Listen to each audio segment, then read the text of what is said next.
اس کے بعد کہا گیا، بہت اچھی بات کہی جا رہی ہے، دل جو ہوتا ہے نا یہ گندا ہوتا جاتا ہے، جیسے بدن گندا ہوتا جاتا ہے۔ اگر آدمی بدن کا دھیان نہ کرے تو بدن میلا کچیلا ہو جاتا، گندا ہو جاتا نا، بو آنے لگتی ہے۔ ایسے ہی آدمی دل کا خیال نہ کرے تو دل گندا ہو جاتا ہے۔ آدمی کا بدن گندا ہو جائے تو آدمی کے بدن سے بدبو آنے لگتی ہے، اور دل گندا ہو جائے تو کیا کرتا ہے؟ وہ گناہوں کی طرف چل پڑتا ہے۔ گویا گناہوں کی طرف مائل آدمی کب ہوتا ہے؟ گناہ کیوں کرتا ہے؟ اس لیے کہ اس کا دل گندا ہو گیا، اس لیے گندگی کی طرف جا رہا ہے۔ گندگی کی طرف جاتی ہے۔ کند ہم جنس با ہم جنس پرواز، کبوتر با کبوتر، باز با باز، کبوتر کبوتر کے ساتھ، باز باز کے ساتھ، یہ ہوتا ہے ایسا۔ دل گندا ہو گیا تو گندگی کی طرف جائے گا۔ اب سوال یہ ہے کہ دل گندا ہو جائے تو آدمی برائیاں کرتا ہے، گندگی کی طرف لے جاتی ہے، تو دل اگر گندا ہو جائے تو کیا کیا جائے؟ علاج بتایا گیا، کما ارسلنا فیکم رسولا منکم یتلو علیکم آیاتنا ویزکیکم۔ دل اگر پاک کرنا ہے تو اس کا ایک ہی طریقہ ہے، کیا؟ سب سے بڑا طریقہ نماز ہے، روزہ ہے، سب کچھ ہے۔ سب سے بہترین طریقہ کیا ہے؟ تلاوت قرآن ہے۔ یتلو علیکم آیاتنا ویزکیکم، دیکھ رہے ہیں آپ، تلاوت آیات کے بعد فوراً تزکیہ ہے۔ یہ سمجھ میں آیا؟ دل گندا ہو جائے تو آدمی معاصی اور گناہوں کی طرف مائل ہوتا ہے، گندگی کو کھینچتی ہے۔ اب اس گندگی کو دل سے دور کرنا ہے تو کیا کرنا ہے؟ بتایا گیا علاج، یتلو علیکم آیاتنا ویزکیکم۔ اگر دل کو گندگی سے صاف کرنا ہے تو سب سے بہترین طریقہ تلاوت قرآن ہے۔ اللہ اکبر، سبحان اللہ۔ آگے فرمایا گیا، فَاذْكُرُونِي أَذْكُرْكُمْ وَاشْكُرُوا لِي وَلَا تَكْفُرُونَ۔ تم مجھے یاد کرو، میں تم کو یاد کرتا ہوں۔ تم تو دنیا والوں کے سامنے یاد کرتے ہو، میں تم کو ایسی مجلس میں یاد کرتا ہوں جو معصوم ہے، سارے فرشتوں کے درمیان تمہیں یاد کرتا ہوں میں۔ کیا بات ہے، کیا بات ہے۔ کسی مفسر نے بہت اچھا لکھا ہے، اقرب الناس للہ اکثرہم ذکرا للہ۔ اللہ کا سب سے قریبی وہ ہے جو اللہ کا سب سے زیادہ ذکر کرتا ہو، لہذا اللہ کے قریب ہونا ہے تو سب سے زیادہ ذکر کرنا ہے۔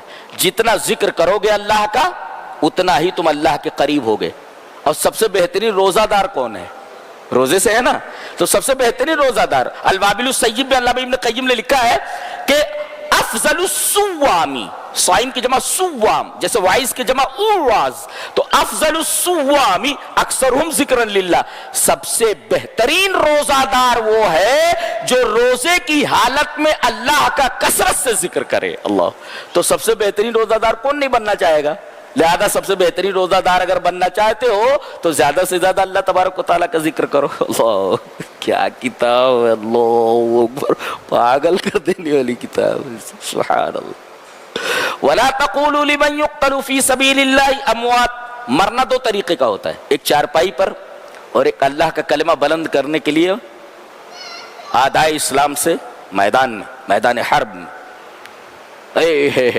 صحابہ کرام خاک و خون میں تڑپ کر کے جان دے رہے تھے، ان کا مزہ انہی سے پوچھ لینا قیامت کے دن، کیسا لگا تم کو؟ What do you feel now؟ پوچھیں گے انشاءاللہ صحابہ کرام سے، خاک و خون میں تڑپے کیسے تم؟ بڑے پیارے لوگ تھے۔ تو ایک تو ہوتا ہے کھاٹ پہ مر جانا، اینڑیاں رگڑ لگڑ کر، اور ایک ہوتا ہے میدان جنگ میں اللہ کا کلمہ بلند کرتے ہوئے مر جانا۔ اللہ نے فرمایا اتنا بڑا ثواب کا کام ہے یہ کہ ان کے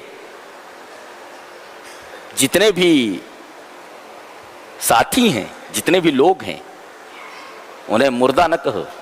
مردہ کہنے سے منع کر دیا گیا، یہ مردہ نہیں ہے بولتا اللہ۔ وَلَا تَقُولُوا لِمَنْ يُقْتَلُ فِي سَبِيلِ اللَّهِ اموات۔ شہید کے جلالت شان کے لیے اتنا ہی کافی ہے کہ اللہ تبارک و تعالیٰ نے انہیں مردہ کہنے سے منع کر دیا کہ انہیں مردہ نہیں کہہ سکتے تم۔ بقیہ کسی کے بارے میں یہ ممانعت نہیں ہے، صرف شہداء کے بارے میں کہ انہیں مردہ نہیں کہہ سکتے آپ۔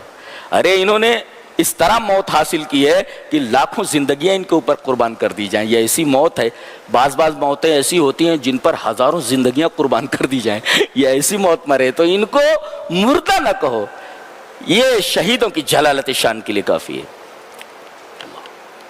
تو مرنا ایک طریقے کا یہ ہوتا ہے، تب پیارا مرنا ہے. اور شہید جو ہوتا ہے اپنے خون کے ساتھ اٹھے گا اللہ کے سامنے، خون گر رہا ہوگا.